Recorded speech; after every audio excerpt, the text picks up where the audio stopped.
नमस्कार, मैं रेणुका चौधरी और आप देख रहे हैं द इंडिया।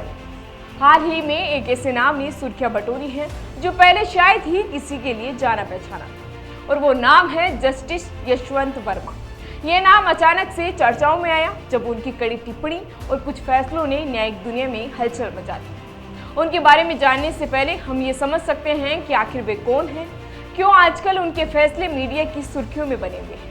जस्टिस वर्मा का नाम हाल ही में केश कांड से भी जोड़ा गया है, जब उन्होंने भ्रष्टाचार और घोटालों के खिलाफ सख्त टिप्पणी की थी। यह घटना उनके करियर के एक अहम मोड़ के रूप में सामने आई है।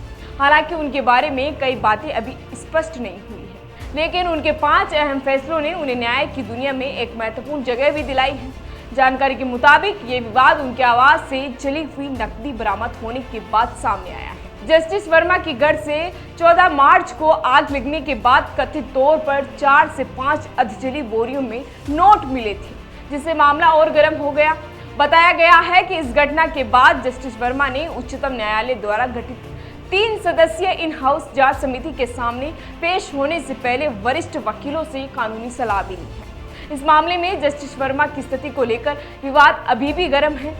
उन्हें लेकर अब तक कई सवाल उठ चुके हैं और यह मामला भविष्य में उनके करियर के लिए एक अहम मोड़ साबित हो सकता है। जानकारों का मानना है कि यह विवाद न सिर्फ जस्टिस वर्मा की व्यक्तिगत प्रतिष्ठा पर असर डालता है, बल्कि न्यायिक सिस्टम में पारदर्शिता और जिम्मेदारी के ऊपर भी सवाल खड़े करता है। इन घटनाओं के चलते जस्टिस वर्मा और उनके समर्थकों को अब इस पूरे मामले को लेकर न्यायिक प्रक्रिया में भागीदारी करने और अपनी स्थिति को स्पष्ट करने की आवश्यकता महसूस हो रही है। जानकारों का कहना है कि इस पूरे घटनाक्रम ने दिल्ली उच्च न्यायालय और न्यायपालिका के भीतर की कार्यप्रणाली पर भी सवाल उठाए हैं। इस पूरे विवाद से ये सवाल भी उठ रहा है कि क्या न्यायपालिका में किसी घटना को लेकर गंभीरता से कार्यवाही की जा रही है या फिर इसे नजरअंदाज कर दिया जाता है। बता दें कि यह घटना इस बात का उदाहरण है कि कैसे उच्च न्यायिक प्रणाली में भी पारदर्शिता और जवाबदेही के मुद्दे महत्वपूर्ण हैं।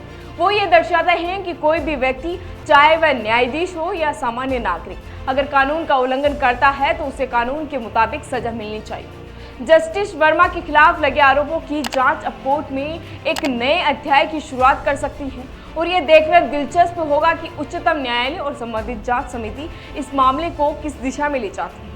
वहीं एक और जस्टिस वर्मा का यह मामला अब न केवल न्यायिक दुनिया बल्कि आम जनता की नजरों में भी एक परीक्षा बन चुका है, जिसमें यह देखना होगा कि उनके खिलाफ उठे आरोपों की सही तरीके से जांच होती है या नहीं। फिलहाल इसी तरह की जानकारी के लिए बने रहिए हमारे साथ और देखते रहिए द इंडिया।